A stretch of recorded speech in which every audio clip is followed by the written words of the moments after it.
When I was growing up, it was just me and Mom. Dad left when I was very young, and I hardly remember him now. Mom worked really hard, juggling different jobs to make ends meet and make sure I could focus on my studies. Thanks to her sacrifices, I got a scholarship that helped me finish college without ending up in huge debt. I studied business management because I was determined to succeed and never experienced the financial struggles we faced when I was young. After graduating, I moved to the city. Starting out was tough. I lived in a small apartment and often had to eat cheap meals like ramen. But I landed a job at a big company, starting at the bottom and working my way up. Within a few years, I wasn't just an employee there, I was in charge of a whole department. It was more than just a job to me, it was my territory. I made sure everyone I worked with felt respected and valued. During training sessions for new employees, I always emphasized the importance of respect and taking ownership of their work. I encouraged them to treat their job like it was their own business, knowing that this mindset would lead them to leadership roles in the future. The team was strong, made up of really good people. When I was chosen for the department head position, we went to a nearby bar to celebrate. It wasn't a fancy place, just cozy with cold beer and lots of laughter. Here's to Erica, our boss. Marco, who I've known for ages, lifted his glass high. Everyone else joined in, clinking their glasses together loudly in the noisy bar. Thanks everyone. We're a team in this. Here's to achieving more and making our mark. I shouted over the noise, and the team cheered loudly in agreement. That night, amid all the congratulations and cheers, I noticed Jake. He saw me looking and walked over with a grin that could light up a room. I couldn't help but notice the celebration. What's the occasion? He asked, leaning casually against the bar. Just a little career boost. I've been made the new head of my department, I replied, trying to downplay it. That's impressive. It must come with its challenges, he said, nodding with understanding. I'm Jake, by the way. Erica, nice to meet you, Jake. We ended up having a more serious conversation than I expected that night. It turned out Jake was a financier, comfortable with numbers just like I was with project plans. Over the next 6 months, our casual dates evolved into spending weekends together. Before long, I found myself at his place more often than mine. His apartment was amazing, tall ceilings, a stunning view of the city, and a warmth that my own shabby rental couldn't match. One evening, while we were gazing at the city lights from his balcony, Jake turned to me with a serious expression on his usually playful face. He took my hands in his, and I could feel the nervous energy pulsing through them. Erica, these past months with you have been the best of my life. I know this might seem fast, but sometimes you just know, right? Jake began, his voice filled with certainty and hope. I nodded, feeling my heart race as the city lights blurred around us. He reached into his jacket and pulled out a small box, opening it to reveal a ring that sparkled brilliantly in the light, almost as much as his eyes. Will you marry me, Erica? Yes, Jake. Absolutely yes, I managed, my voice thick with emotion. And just like that, I was engaged, to a man who truly saw me and loved every part of me, even the tough ones. On the day I was supposed to meet Jake's parents, my stomach churned with nerves as Jake drove us up to a sprawling mansion with a driveway longer than my entire apartment building. It struck me, these people weren't just well off, they were incredibly wealthy. Stepping out of the car, I felt the weight of the place. The house resembled something from an old British movie, all brick and ivy, with gargoyles staring down as if they knew I didn't belong. Jake squeezed my hand as we approached the massive oak doors. You'll be fine, Erica, he whispered, though his voice seemed more for his reassurance than mine. The doors swung open, revealing Mr. and Mrs. Hargrove. His suit looked more expensive than my monthly rent, and her dress could have graced the pages of a fashion magazine.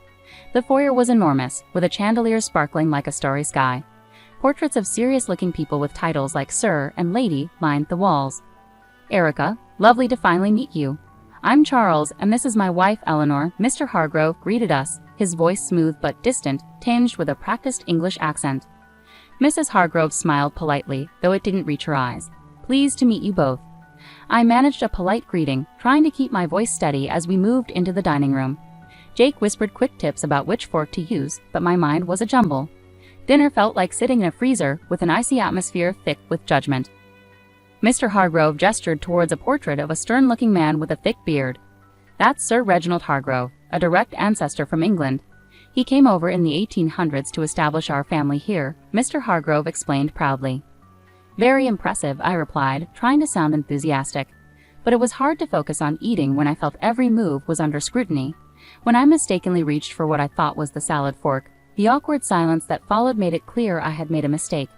I looked to Jake for help, but before he could say anything, Mrs. Hargrove's sharp voice cut through. Perhaps things are done differently where you come from, dear, she remarked, each word precise and cutting. "Sorry, I'm still learning," I muttered, feeling my cheeks burn. Jake tried to divert attention by sharing a story about us, but his parents seemed more interested in observing my struggle with the dessert spoon that followed. With each course, I felt smaller under their scrutinizing gazes. After the chilly dinner, we moved into the Hargroves' grand living room. The plush carpets and heavy curtains made the room feel even more stifling than the dining hall. Sinking into one of the ornate chairs, I felt like I was on display, an outsider in this lavish setting. Mrs. Hargrove, sitting gracefully on the edge of her seat, leaned forward. "Erica, dear, tell us about your family.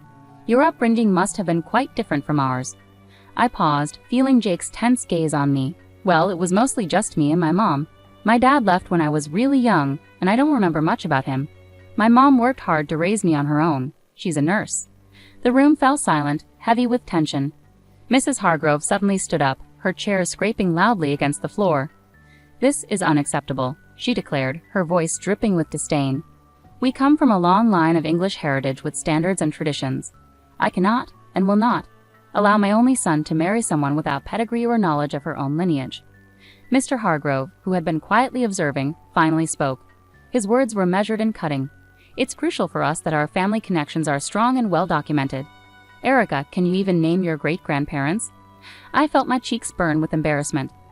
"I only know about my maternal grandparents," I admitted quietly. Mr. Hargrove rolled his eyes, showing clear contempt. "This is exactly what we feared," Mr. Hargrove muttered under his breath. Jake stepped in, his tone firm yet pleading. "Mom, Dad, please. Erica is kind, hardworking, and she loves me. Isn't that what should matter?" His mother's gaze remained unyielding. "Respect and adherence to our family standards are what matter, Jacob. If Erica is to be part of this family, she must embrace our ways. She needs to respect her own background, even if it lacks significance." Their words cut through the warmth of the earlier evening. Jake looked at me, silently urging me to agree. Reluctantly, I nodded, accepting their conditions. "Fine," I replied, trying to steady my voice. "I will learn about your family and your traditions." Mrs. Hargrove appeared somewhat satisfied with my agreement. "Good. You'll begin by familiarizing yourself with our family tree and learning about each person in those portraits. It's not just about names, Erica. It's about showing respect for our lineage." As they discussed their expectations, a part of me felt deflated. What started as a simple meeting had turned into a daunting challenge. I had agreed to their demands, but at what cost? As the conversation filled with talk of ancestors and noble deeds, I couldn't shake the feeling of alienation, not just from these people, but also from the parts of Jake's life that were so closely tied to them. The weeks that followed that tense dinner were a whirlwind. Balancing my day job with a series of etiquette and style classes, as insisted upon by Mr. and Mrs. Hargrove, left me exhausted. My days began early with the buzz of an alarm and ended late into the night, leaving me feeling drained and disconnected. "Elbows off the table, Erica," the etiquette instructor gently chided during our session. "And remember, the soup spoon moves away from you when you scoop." I nodded, trying to follow her instructions, but my mind was elsewhere, juggling between the workload waiting for me at the office and the endless wedding plans. "You're doing fine," she reassured me, her voice calming. "These things take time to get used to." I managed a weak smile. "Thanks. It's just a lot to take in." Right on cue, my phone rang. It was Mom. I excused myself and stepped outside to take the call, searching for a quiet corner in the busy city. "Hi, Mom," I greeted, my voice sounding more tired than I meant it to. "Erica, darling, how are the wedding preparations going?" Mom's voice carried excitement, tinged with a hint of concern. I paused briefly, not wanting to worry her. "It's going well. Learning a lot. Just picked up how to waltz," I replied, trying to sound upbeat. There was a moment of silence, and I sensed her skepticism. "You sound tired, sweetheart. Are you taking care of yourself? This shouldn't be so overwhelming. Remember to prioritize your well-being." I chuckled softly. "I'll do my best, Mom, but it's a lot to manage right now. Etiquette classes, dance lessons, work, and planning. Keep focused on what matters, Erica. It's you and Jake that count, not all these rules and lessons." Her words were comforting, but once we hung up, the weight of my responsibilities settled heavily on me once more. I found myself caught in a relentless struggle between pleasing Jake's parents and maintaining my own sanity. Each day seemed like an endless marathon with no clear finish line. Back in the etiquette training, the instructor's voice became a monotonous backdrop as I practiced the correct way to hold a wine glass. Apparently, pinching the stem, not the bowl, was crucial. In rare moments of respite, I'd lie on my back, staring at the ceiling, questioning whether all the effort was worth it. The constant scrutiny, the endless lessons, and the cold disapproval from Mr. and Mrs. Hargrove whenever I made a mistake, which happened more often than I cared to admit. One evening, just as I was drifting off to sleep, my phone buzzed. It was Jake, his text lighting up the screen. "How was your day? Miss you." I stared at the message, my fingers hesitating over the keyboard. I wanted to pour out my frustrations and fears to him, but I held back. Instead, I replied with a simple, "Miss you too." Long day, but hanging in there. As I set the phone down, the silence of my apartment felt suffocating.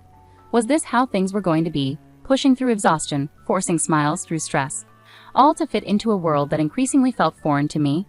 The big day had finally arrived. The venue buzzed with flowers, elegant dresses, and the city's elite mingling around. My stomach churned as I stood in my flowing white gown, struggling to calm my nerves. My mom came over, gently adjusting a stray curl on my forehead. "Everything will be okay, Erica," she whispered reassuringly, her smile warm. I wanted to believe her, but as the ceremony began, any hope of a peaceful wedding quickly faded. Jake's parents exuded an air of superiority. Mr. Hargrove greeted guests with self-importance, and Mrs. Hargrove made sure everyone knew how they had made the wedding happen. As guests settled in, I attempted to mingle, but Mrs. Hargrove intercepted me with a chilly smile. "Erica, dear, ensure our guests are looked after. Fetch some drinks, please," she instructed, gesturing towards a group of elderly gentlemen engaged in a loud political discussion. "But," I started, only to be silenced by her stern gaze. "No buts. You're practically family now. Show some initiative," she snapped sharply. Reluctantly, I began carrying trays of champagne and hors d'oeuvres between tables, my wedding dress trailing behind me. The weight of the fabric and the menial task made me feel more like a servant than a bride. I caught glimpses of Jake laughing and chatting, seemingly oblivious to my discomfort. As I passed another round of drinks, I heard Mrs. Hargrove's voice rise above the chatter. "Erica will be serving us tonight. It's good practice for her, don't you think?" Her tone dripped with condescension as she scanned the crowd for approval. That was it. I couldn't take it anymore. I approached her, my hands trembling slightly but my voice steady. "I am not a waitress at my own wedding. There are staff here who are supposed to do this." Mrs. Hargrove stood up, her expression feigning surprise. "You should be grateful we allowed someone of your background into our family. Remember your place, Erica," she hissed, her words cutting like knives. Anger flared within me, and I felt my cheeks burn. "This is my wedding, not a show for your friends," I shot back, my voice carrying more volume than I had intended. The room fell silent, all eyes now fixed on us. Jake, catching the tail end of our exchange, stumbled over, a glass of champagne in hand. "What's going on here?" He slurred slightly, his gaze unfocused. "Your mother is treating me like a servant at our wedding, Jake. This isn't what today is supposed to be about," I said, frustration bubbling up. Jake blinked, looking between me and his mother, his brow furrowing. "Erica, why are you causing a scene? Just do what my mom asks. It's not a big deal." "Not a big deal. Jake, this is our day and your mom is ruining it," I protested, hurt and disbelief mixing in my voice. He took a long sip of champagne before responding, his tone indifferent. "Look, Erica, you should be grateful I chose you. There were plenty of girls better than you, prettier, richer. You're making a fuss over nothing." The words hit me like a physical blow. I stepped back, stunned by the realization. The man I loved, the man I was about to marry, didn't see us as equals. To him, I was merely a piece to fit into his family's expectations. Clutching my bouquet tightly, on the verge of breaking down, my mom approached. She took one look at me and enveloped me in her arms, holding me in a comforting embrace that seemed to shield me from everything. "Honey, do you truly love him? Do you really want this marriage?" she whispered, her voice tinged with concern. I shook my head, my voice barely audible. "No, Mom, I can't go through with this. I don't want to." Mom nodded, her expression determined as she gently took the bouquet from my trembling hands and guided me to a chair, her touch comforting. With unexpected resolve, she walked over to the DJ, requested the microphone, and turned to address the assembled guests. "Ladies and gentlemen, may I have your attention, please?" Her voice, steady and clear, cut through the low hum of conversation, capturing everyone's focus. A silence fell, anticipation thick in the air. She took a deep breath and directed her gaze squarely at Mr. and Mrs. Hargrove. "I have something important to share about truth and appearances," she began firmly. "I attended school with Charles and Eleanor Hargrove. Back then, they didn't speak with an English accent or boast noble lineage. Their families were hardworking people, much like ours." A murmur spread through the crowd. Charles's father was a mechanic and Eleanor's mother worked at the local diner. Mom continued, her words ringing out clearly. She paused, allowing the weight of her revelation to settle. The portraits, the accents, the family name, they were all purchased to create a past that would conceal their true origins. The room erupted into whispers, guests turning to stare at the Hargroves with expressions of shock and disbelief. Mrs. Hargrove stood up, her face flushed red, the facade of aristocracy crumbling before everyone's eyes. That's absurd. She began defensively. But my mom wasn't done. To think you would stand on these fabrications and judge my daughter's worth based on a lie. Erica is worth more than all your false titles combined. She is genuine, something you seem to have forgotten how to be. The guests openly murmured now, their curiosity turning into disdain as they looked at the Hargroves. Mr. Hargrove attempted to respond, his accent slipping from refined to more desperate. We did what we believed was necessary. For whom? My mom interjected, her voice fierce. For your son? For society? Or just to satisfy your own shallow pride? The confrontation had captivated everyone's attention, and now the room buzzed with tension and revelations. The Hargroves appeared diminished, their grand facade crumbling to reveal the stark truth of their humble origins. Jake's face twisted with a mixture of shock and anger. He stormed up to me, his voice barely contained as he leaned in close. You've ruined everything, Erica. You've disgraced my family, and now you're questioning if I still want to marry you after this spectacle. His words cut deep, but before I could respond, he grabbed my arm forcefully, pulling me closer. I'll teach you how to be a good wife, one who knows her place and obeys. His threat hung in the air, chilling and weighty. Summoning all my strength, I wrenched my arm free and stepped back from him. The room fell silent, every eye fixed on us. This was the man I had planned to marry. This was the family I was supposed to join. No, this couldn't be my reality. Drawing a deep breath, I channeled my mother's earlier resolve. There will be no wedding, I declared loudly, ensuring every guest heard. I regret ever considering marrying someone who embodies the arrogance and deceit of his parents.